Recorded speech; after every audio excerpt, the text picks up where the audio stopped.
Hello everybody, welcome back to Ohio Has Issues. I'm Stephanie Haney, and no, your video is not cropped incorrectly. It's just me here with you tonight, but I do promise that you will see my wonderful co-host Mike Polk Jr. later in the show because he had a great conversation with friend of the show, Andrew Tobias, that you'll be hearing here in just a minute. We got a little bit of a roundup episode for you today here on June 5th. And so here's what we're going to be getting into today. We'll be sharing Ohio politicians' reactions to the guilty conviction of former President Donald Trump. We'll also be talking about the results from the Ohio General Assembly special session and the latest about the FirstEnergy bribery scandal. And you may be thinking to yourself, there's more to know about the FirstEnergy bribery scandal. Yes, there is. It seems like there's always some new and updated information to share about this, so we'll be getting into that. The first thing we're going to start with, though, is what's going on with the former President Donald Trump and this felony convictions in the state of New York. And you might be thinking to yourself, this is called Ohio Has Issues. What does the former president have to do with this? Well, Ohio politicians have responded to the fact that he has now been convicted of 34 felonies. So we'll be sharing those reactions with you in just a bit. But first, I want to give you a little bit of a backstory before we get into the reaction. So here's how things stand now. He is convicted of 34 felonies in the state of New York. So some questions that people have had about this. Let's just answer those for you pretty quickly off the top. Can he still run for election? The answer is yes, he can. Nothing about being a convicted felon prevents you from running for federal office. So he will still be on the ballot. People who want to will have the opportunity to vote for him on November 5th. Now, can the former president vote in that November election? That's an interesting question, and that depends on the sentencing, which will happen on July 11th, because in the state of Florida, which is where the former president has his residence, where he is presumably, I do believe, unless something has changed, registered to vote, if you are a convicted felon who is serving your sentence, you cannot vote in the state of Florida. Also, he does have a home in New York, so if he were to change his registration to New York, same deal in New York. You cannot vote in New York if you are a convicted felon in prison on a felony conviction. Once you're released, then you can vote. So that brings us to what are the possibilities on July 11th for sentencing? Well, each of those 34 felonies carry with it a possible sentence of up to 4 years in prison and a fine of up to $5,000. It's up to 4 years, though. That's key because there's no minimum sentence required, so he could get absolutely no time of incarceration. Here's the other thing. People are thinking, okay, 34 felony counts, up to 4 years per count. That's putting him over 130 some potential years. That's not how this is going to work. Those sentences, if they are even handed down, would run at the same time. So he's looking at from 0 to 4 years as a possible jail sentence there. Now, house arrest is also an option. And it is important to note that if the former president does get any kind of incarceration, whether that's in a facility like Rikers, where they've said they are ready for him if it does come to that, or at home, he'll still be entitled to Secret Service protection. So that's just another interesting kind of thing to think about here. But the judge in this case, Judge Marchand, he has said that he is stressing the importance of allowing Trump the ability to campaign and exercise the First Amendment rights as he seeks another term in the White House. So that being said, we'll see what happens. Probably pretty unlikely he ends up with any jail time, but we won't know until July 11th. What we do know now is what Ohio politicians are saying regards to this. So there's a great article on Ohio Capitol Journal. It's by Marty Schladen. The headline of that article, if you want to check it out, is Donald Trump is a convicted felon. Some Ohio leaders react with fury, others silence. So let's get to the people who are quoted in this article. First up, current U.S. Senator for Ohio, J.D. Vance. Quote from him: "This decision is a disgrace to the rule of law and our Constitution. Dems invented a felony to, quote, get Trump with the help of a Soros-funded prosecutor and a Biden donor judge who rigged the entire case to get this outcome. This isn't justice, it's election interference." And I do need now to point out to you, this is not election interference. The former president was convicted by a jury of his peers, not by government officials, and it is objectively not election interference. That is disinformation that is being spread online. But do want to share these comments from these officials. So let's move on to a quote from Attorney General Dave Yost. Quote, "This verdict is likely to be overturned. It's not the first unjust verdict, and it is why we have courts of appeals. The aptly named Alvin Bragg picked his defendant and campaigned on prosecuting him. Disreputable and unethical conduct that tarnished the justice system." So we do know that the former president's team has said they will appeal this. It could take years, by the way, so going to be a long time till we see what an appeal looks like or what the result of that is. But I do want to remind people the process that was followed is what will be on appeal in the Court of Appeals. Okay, let's move on to a statement now from Lieutenant Governor John Husted. He quoted President Trump saying the real verdict is going to be November 5th by the people, and then went on to say, if you're mad about it, do something about it by donating, volunteering, and voting, and then shared a link to a fundraiser for the former president. Now, our Ohio Secretary of State, Frank LaRose, who was trying to run for Senate here in Ohio, but lost in the Republican primary to Bernie Moreno, he said this, quote, "Partisan prosecutor, activist judge, sham trial, bogus verdict. It's a sad day in America when a political party is so afraid of losing its grip on power that they're willing to abuse justice to game an election. This will not stand." Again, a lot of opinions in that quote from Ohio Secretary of State Frank LaRose. And now we'll share a quote from Bernie Moreno, who is the Senate candidate here in Ohio for the Republicans. He is running against current sitting Senator, Democrat Sherrod Brown. Bernie Moreno says, quote, "Today is a dark day for American democracy. Joe Biden and his left-wing allies engaged in election interference to prosecute their top political opponent on bogus charges. This verdict is representative of a banana republic, not a democracy. Sherrod Brown and DC Democrats should be ashamed of this weaponization of our justice system." Now, if Mike were here right now, he would tell you Banana Republic is getting a bad rap here and that you can get great sweaters and khakis at Banana Republic, but he's not here, so I feel inclined to make sure that I say that to all of you. But in all seriousness, folks, I do want to point out that Bernie Moreno here is putting the responsibility for this guilty conviction on the current president, Joe Biden. This is a state court. These are state charges, and the federal government and the Biden administration don't have anything to do with these charges that a jury of New Yorkers convicted the former president of. Now, I mentioned that the headline on that article says some Ohio leaders react with fury, others with silence. Governor Mike DeWine has notably not commented on this, so he's keeping out of it. He's not making a statement on the fact that the former president, Donald Trump, has been convicted of 34 felonies in the state of New York. But we do need to let you know what current Senator Sherrod Brown said. This was in an emailed statement, and it went out to Ohio Capitol Journal, which is another partner of ours here at Ohio Has Issues. He said, quote, "I'm not a lawyer or a judge, but I've said from the beginning that no one is above the law. Ultimately, this is up to the legal system to sort out and the American people to decide in November." So again, any issues with this trial, if they do exist, will be handled on appeal. And Sherrod Brown saying the same thing that the former president, Donald Trump, has been quoted as saying, the people will decide exactly how impactful and important this is on November 5th when they get the opportunity to vote for their preferred presidential candidate. Now, as I mentioned, he'll be sentenced on July 11th. Interesting timing, that is 4 days from the start of the Republican National Convention, which is where he'll be nominated as the Republican presidential candidate officially. Speaking of national conventions, the Democratic National Convention starts August 19th, and that was a problem for current President Joe Biden here in Ohio. So much of a problem that Governor Mike DeWine called a special session of the Ohio General Assembly to try and ensure that this current president will actually show up on the November ballot because of a deadline issue, because that convention starts after the deadline to certify the presidential candidate here in the state of Ohio. Special sessions of the General Assembly are super rare. This is the 28th time that it's happened in a very, very long time, since 1935, I believe. And a lot of times these special sessions don't result in anything, but this time the special session did. And Mike had an interesting conversation with Cleveland.com's Andrew Tobias about the results of that special session. So we'll take you there now. Andrew Tobias is a government and politics writer for Cleveland.com and The Plain Dealer. Welcome, Andrew. Hello. I know that you are because I just read I'm one of the last print subscribers who's under 107 years old. You know that.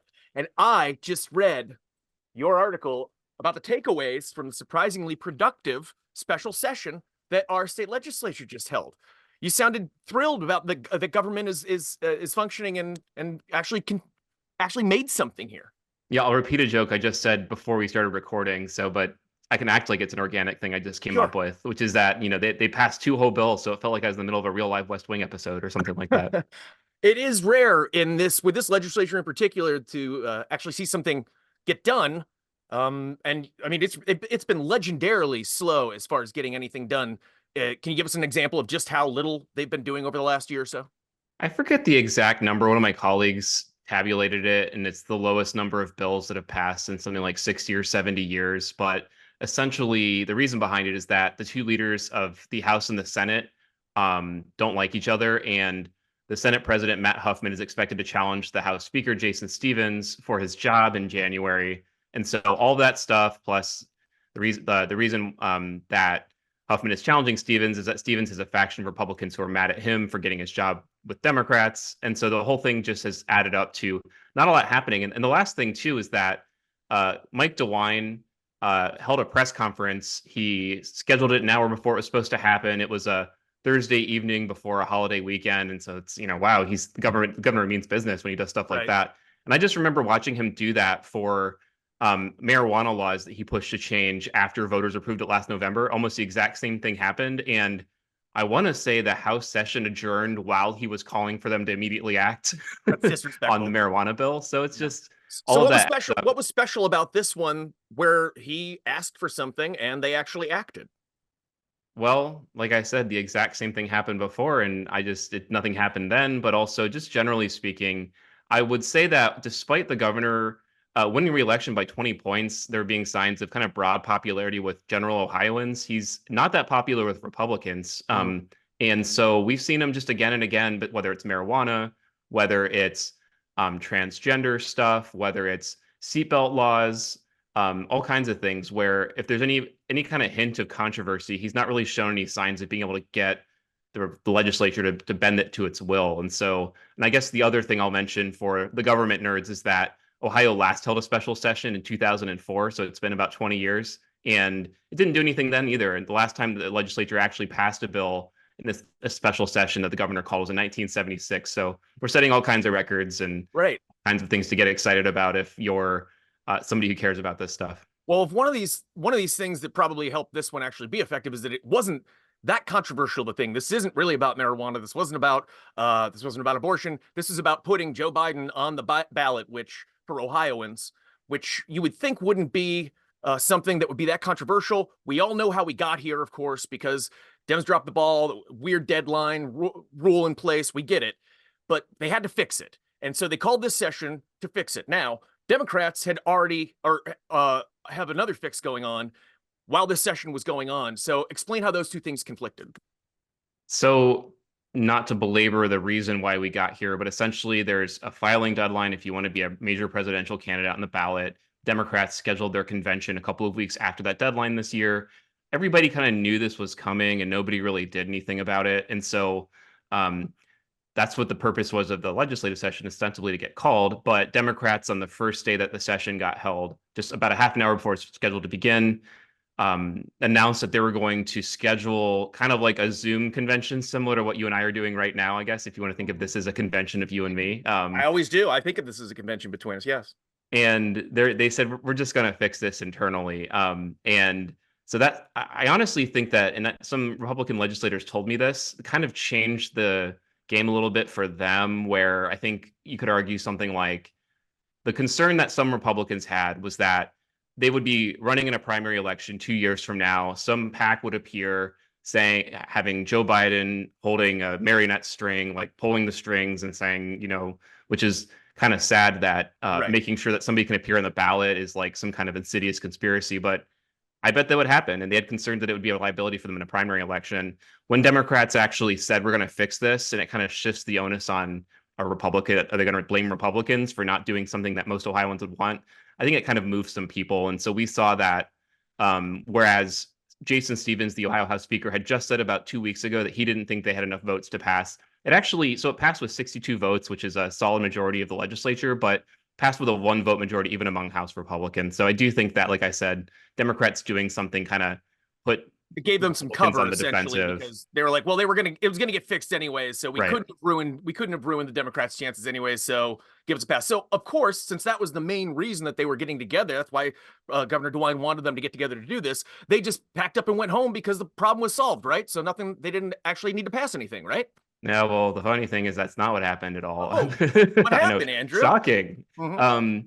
So one of the reasons why this deal kind of fell apart was that when the Senate passed their version of this bill previously, they attached to it something that Republicans want, which is banning foreign nationals, i.e. non-US citizens, from contributing money to state ballot issues. And the reason why they did that is that there's a group, it's called the 1630 Fund, and it spent something between $10 and $15 million last year helping the abortion rights amendment that ultimately passed win. And that group, we don't really know exactly how much they've gotten from this guy, but there's a Swiss billionaire who's funded that group extensively in the past. And so here's this group that helped pass abortion rights in Ohio. One of its benefactors is a non-US citizen, hence Republicans passed this law banning foreign nationals from contributing to ballot issues, and they attached it to their version of this ballot fix, which Democrats didn't like because they view that as well as some of the other restrictions in it as just kind of Republicans losing and deciding to try to whittle away at something that's a check on their power. And so that was when DeWine called the special session, the deal on the table was that ended up getting pulled apart anyways, but that didn't stop Republicans from still passing them separately. And it was pretty clear to me too that there was a lot of support from top Republicans to pass that bill. I think this redistricting reform amendment that we might talk about is probably a big threat to their power in Ohio, and so it makes sense that they would want, from just a practical standpoint, to try to use this opportunity to pass that legislation. Because, like I said before, it's not a guarantee this legislature is going to do anything when they're not, called in the principal's office and forced to talk to each other. So there are two bills. One of the bills that passed actually does put Biden on the ballot, and then the other one does what, in addition to the foreign money thing? Because there is another aspect to this, isn't there? Yeah, so there's other things in the bill that include things like if you don't have to actually disclose anything until you start spending money on ballot issue campaigns. This would require you to file disclosures much earlier in the process. But these types of campaign laws generally in Ohio are enforced by a panel called the Ohio Elections Commission. As a reporter, I've come to find, if somebody files a complaint to that body, the election's in a month, they might rule on it in 3 years. It's not known for its swift, decisive action, but it also is bipartisan.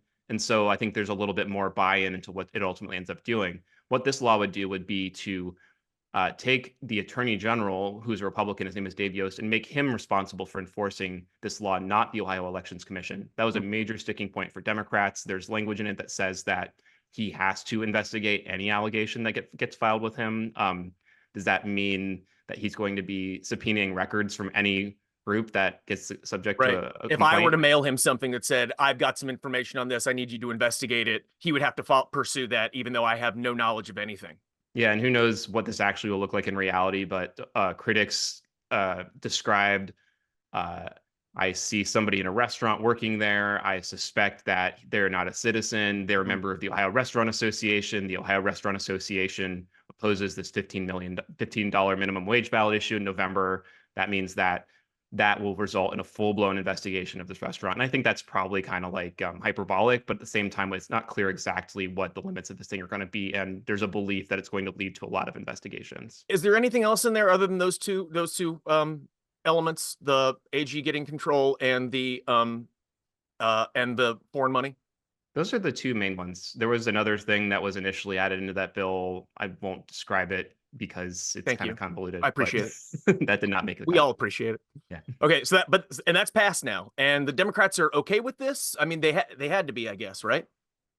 So they had concerns about the bill. I perceive them to adopt a position kind of acknowledging that it's probably not a politically good idea to be opposed to the idea that foreign nationals should be able to fund ballot issues in Ohio. Who knows what's exactly behind that? But I will say that the idea comes from a piece of Democratic legislation that they've introduced for years that hasn't really gotten any serious consideration at the State House. That bill would more broadly, it's a campaign finance reform bill that would require dark money groups to make disclosures about who funds them. And it's particularly pertinent that hasn't really gotten any play at all even Yeah. after we had a massive bribery scandal in which dark money played a central role. So Democrats were mad that they had this like kind of solution that they'd been arguing for a while. Republicans took out one thing and used it in a way that they perceive as kind of like attacking this this Right. process that in Ohio we've seen, abortion rights get added to the amendment or to the Constitution after Republicans wanted to largely outlaw it, and other ways that Ohioans could potentially vote on things that Republican legislators don't like and wouldn't otherwise allow. No, the legislature's done nothing since HB6 to try and rein itself in or give itself new standards as far as their behavior, their fundraising, and stuff like. Nothing has come from that, right?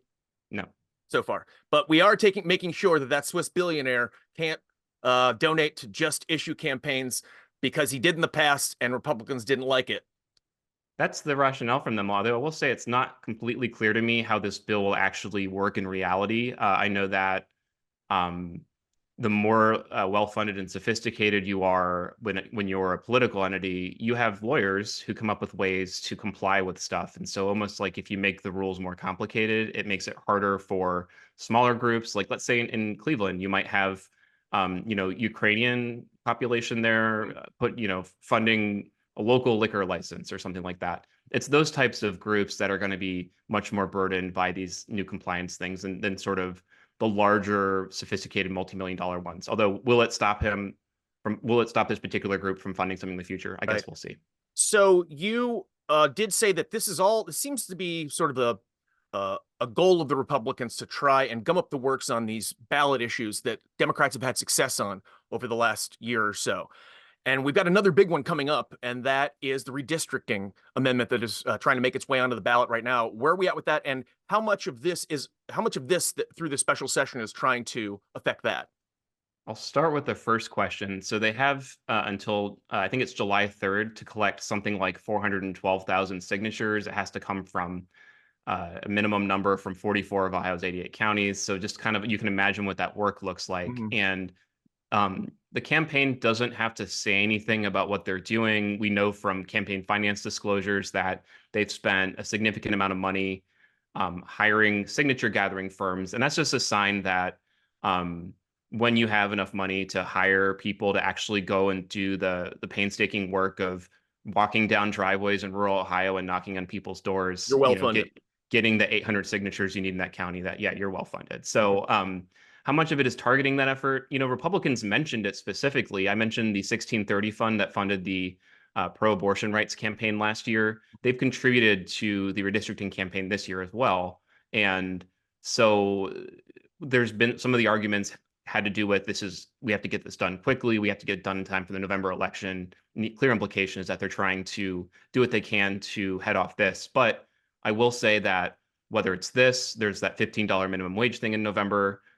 There could be future votes in Ohio on just pick an issue, but I would not be shocked. This has not been necessarily something that's happened in other states successfully, but gun rights, or will it be, we've seen like mandatory sick leave in some states, just stuff like that could be coming down the pike in the future. So this is a long game for Republicans, but I think it is also a short-term play for the November election. So while that issue is forefront of their mind, they're like, we could probably wreak havoc with this down the road. Yeah, and maybe they'll say in November that they're opposed to foreign money. We're not. We support gerrymandering. They can kind of try to like come up with a way to argue about this that doesn't have to do with something that Ohioans might actually vote for. The last thing I want to touch on, a little wonky, little Ohio politics wonky, but you did say that you saw a reaction to Allison Russo in these sessions that you think might portend something. Why don't you tell us about that? Yeah, so Allison Russo is a Democrat from a suburb in Columbus called Upper Arlington. I'd compare it to Beechwood or something like that. It's wealthy, it's pretty densely populated, and it just makes sense that in the future that Democrats in the state could pull from the Columbus area where there are a lot of people live to try to have success on a statewide ballot in the future. She is barred by term limits from running for re-election. So the question is, what's she going to do in 2026? She holds a pretty prominent position in Columbus, being the top House Democrat. She ran for Congress previously, and while she lost, she impressed national Democrats by running a good campaign. So she was kind of the face of the Democratic side of this issue. And I saw Republicans attacking her by name on social media. Like I said before, fairly or not, accusing her of supporting Russian oligarchs, buying this, amendments into the state constitution or whatever, what have you. And so that says to me that Republicans are testing this out, potentially going to try to attack her on this if she runs in the future. I did see too, because of some of the provisions that have to do with the Republican Attorney General, Dave Yost, enforcing this law. You saw Democrats calling Yost hyperpartisan, that kind of stuff. And Yost has said he's running for governor in 2026. So just stuff that I noticed, stuff that nobody's, if they're thinking about an election, it's the one that's happening 5 months from now, not the one happening 2 years from now. But that's the kind of stuff that I think about because, I'm a politics guy. It's what I do. Now, this is a couple days ago that this article came out. Has there been any movement since then? Have you learned anything new about the Biden ballot issue? So we generally have heard from Secretary of State Frank LaRosa's office that between the law and the action that Democrats said they're going to do, which is hold their little mini convention thing, that Biden should appear on the ballot. Did you say with that sort of reluctance that you're using there, or no? I just don't have the piece of paper in front of me, but I think that this is okay. But we'll sort of see what happens. Democrats held a meeting today on Tuesday when we're talking about this to basically set in motion what will be a meeting at some point before August to actually hold the virtual vote. But so that we've had some kind of like moving in the direction of resolving this. And I think for the intensive purposes of just people following this, I think that unless something weird happens, that Biden will appear on the ballot, but we still haven't completely, dot all the I's and crossed all the T's. Anything else exciting or horrifying that you're working on in Ohio politics right now? We've touched on the things that I'm exploring this issue of how serious of a law is this? Is it going to actually do what Republicans say it's going to do, or is it just going to, create red tape for ballot issues and let Republicans have something to say this November when they try to defeat this redistricting amendment? So look for that soon, I guess. Stay on top of it, Andrew. Somebody has to be paying attention. I'm glad that you are. Thanks, Mike. Appreciate you, brother. Have a good one. Yeah, you too.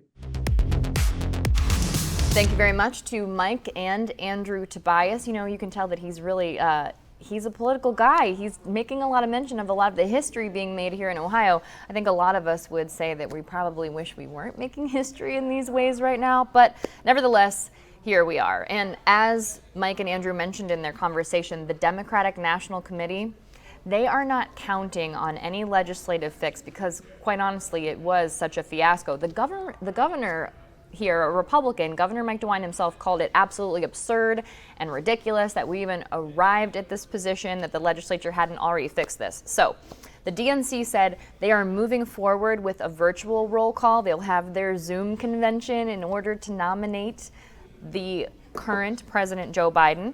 Here's a statement from Hannah Moldavan, DNC senior spokesperson, quote, "These actions echo what we already knew. Since the beginning of this process, Ohio Republicans have been playing partisan games and trying to chip away at our democracy, while Democrats have been defending Ohioans' right to vote. Joe Biden will be on the ballot in all 50 states and the District of Columbia, and we are already taking action to make sure that that's the case regardless of Ohio's Republican shenanigans." So that's where things stand. The former President Donald Trump will be on the ballot November 5th as a convicted felon, and the current President Joe Biden will be on the ballot in Ohio despite the DNC convention happening after the deadline to certify. So people will get their option to vote for their preferred presidential candidate here in Ohio on November 5th. All right, let's move on now to the story that just keeps on giving, the FirstEnergy bribery scandal. Remember, this is related to House Bill 6, which was a bailout for nuclear power plants that were failing to the tune of $1 billion at the expense of taxpayers. Well, FirstEnergy is getting close to evading prosecution for House Bill 6. It's not anything that we didn't know, but the clock has run, and to talk to us about it, we've got Jake Zuckerman from Cleveland.com. We're here now with Jake Zuckerman. Jake, thanks for being back with us here on Ohio Has Issues. We appreciate your time. Thanks for having me on. So one of your recent articles with Cleveland.com is about the FirstEnergy House Bill 6 bribery scandal and how FirstEnergy may be kind of nearing the end of, I guess, the danger zone. So tell us about that. Yeah, so this is an unusual tool that prosecutors use sometimes, especially against big corporations, but it's called a deferred prosecution agreement. And what really happened is FirstEnergy was charged with a crime in 2021, but the company agreed to pay a $230 million penalty, forfeit about $7 million, give or take, in funds that were used in this bribery plot to cooperate with the federal government and to issue this pretty extraordinary 40-page statement of facts about how it executed 2 separate bribery campaigns in the state house. And in exchange for doing all that, especially the cooperation with the federal government, within 30 days of the order expiring, will drop the charge against FirstEnergy, hence deferred prosecution. So really what it means is FirstEnergy paid a big fine, admitted to guilt, but in exchange for that, the government is not pursuing any charge against the company. Okay. And, as you said, within the terms of the deferred prosecution agreement, there were terms that they had to meet, paid that money, gave them that information, which they could then use in the prosecutions of other people. But there's a possibility that this may extend. Tell me about that. Yeah, well, so there are a couple different extension options here. For one, the federal government unilaterally could say we're just going to tack an extra year onto this puppy, and that's in there. That's their right. And also, even if the deferred prosecution agreement ends, FirstEnergy must continue to cooperate with any federal investigations and federal cases if they exist, which, as far as what's publicly known, there are no pending federal cases. Technically, the case against Sam Randazzo was open, but he died by suicide in April, so effectively it's a closed case. So one thing that's really important to understand here is that in this deferred prosecution agreement, FirstEnergy essentially said we, the company, bribed ex-Ohio House Speaker Larry Householder and ex-PUCO Chairman Sam Randazzo, the deceased I just mentioned. And most of the blame for that bribery scheme falls on 2 men, Chuck Jones, the CEO, and Mike Dowling, a senior vice president, an executive level lobbyist. The federal government has not pursued any charges against those 2. Now, the state has pursued some charges against them for some of this conduct, but I think the operating point here is that the federal government and FirstEnergy are both in agreement that these 2 men executed a bribery scheme, but the federal government has not accused them of executing a bribery scheme. They've accused Larry Householder of taking a bribe, but not these 2 men of paying that bribe. So they're just these plot holes all over the story that it's really hard to square up. That is interesting. And we should also note here, yes, Sam Randazzo did die by suicide. That's the second person to die by suicide related to the FirstEnergy House Bill 6 bribery scheme. So just something I want to note there, lobbyist Neil Clark also took his own life in relation to this, or was embroiled in this and then took his own life. So wanted to note that. And in your article, in your most recent article, you also make mention of some of the people who we have come to learn actually who they are, but were referred to as State Official 1, State Official 2. So can you give us a summary of the people that we've learned that are mentioned in these documents? Sure, yeah, like you mentioned, State Official 1, State Official 2 are, like you said, really these 2 unspecified state officials that were depicted in the deferred prosecution agreement as making sure to spare the details, a bureaucratic body chooses, and Sam Randazzo is ultimately confirmed. So this, whatever these people were doing was in the service of getting Sam Randazzo confirmed. State Official 1 was Mike DeWine. State Official 2 was John Husted. That was known for some time, but, in the years that this all has been going on, FirstEnergy has eventually had to release like almost a dramatis persona, like a cast of characters list that identifies each and every one of those people. Some really well-known figures for people who follow Ohio politics, Bob Murray, who was a very loud, a coal magnate and a voice of Donald Trump's ear. Donald Trump himself actually features in as what, he didn't do anything in relation to the criminal activity here, but he is a federal official 1 in this document. Let's see, Boyk Coal and some of its principles. So for people who follow the state house, a lot of Bob Paduchik is another former Ohio Republican Party chairman and lobbyist. All these very prominent, well-known people all played roles to different degrees getting Sam Randazzo into his job and getting House Bill 6 passed. So they're all, on this list of where the federal government believes there was criminal activity, and it's unclear where that line between normal lobbying and politics versus just outright criminality is, but it's somewhere on this spectrum, and the federal government hasn't shown its hand for who they believe is a criminal and who's just a politician. Another to note here, this show, Ohio Has Issues, for those who aren't aware, it gets shared in Cleveland, Columbus, and Toledo. So for people in the Cleveland area, prominent business person Tony George also mentioned as a person in these different documents that we've seen. Now, Jake, I want to ask you if you can kind of just give us the rundown of, very quickly, high level, the state charges and where they currently stand, that state prosecution. Sure, the state charged three people. There was Sam Randazzo, who, like we've said, is deceased, and then there's Mike Dowling and Chuck Jones. Now, this isn't a hard and fast rule, but typically when the state brings charges like this, the federal government does not follow with its own. So the spotlight is really all on Dave Yost here. And those charges all focus on not the bribes to Larry Householder, but the alleged bribes to Sam Randazzo, and then some conduct that precedes Sam Randazzo's tenure as a public official, which I won't even get into here. But right now, those charges are pending in Summit County Court. Mike Dowling and Chuck Jones have made different kinds of motions to basically dismiss the entire indictment against them or to knock down some of the individual charges against them. That is totally up to Susan Baker Ross. The state will have an opportunity to respond to those requests, and this will be one of the first major rulings she has to issue in the case. Okay, and what about the state charges against Larry Householder, those 22 felony charges? Yeah, those are odd ones. Larry Householder's in jail for 20 years. He's an older man. It's within the realm of possibility that that's effectively a life sentence. And the state issued new charges that all center on his use of campaign funds to pay for his attorneys, which various legal opinions have said you cannot do with campaign funds. Even if these are criminal charges incurred while acting as a politician, you may not use these funds to pay for those legal services.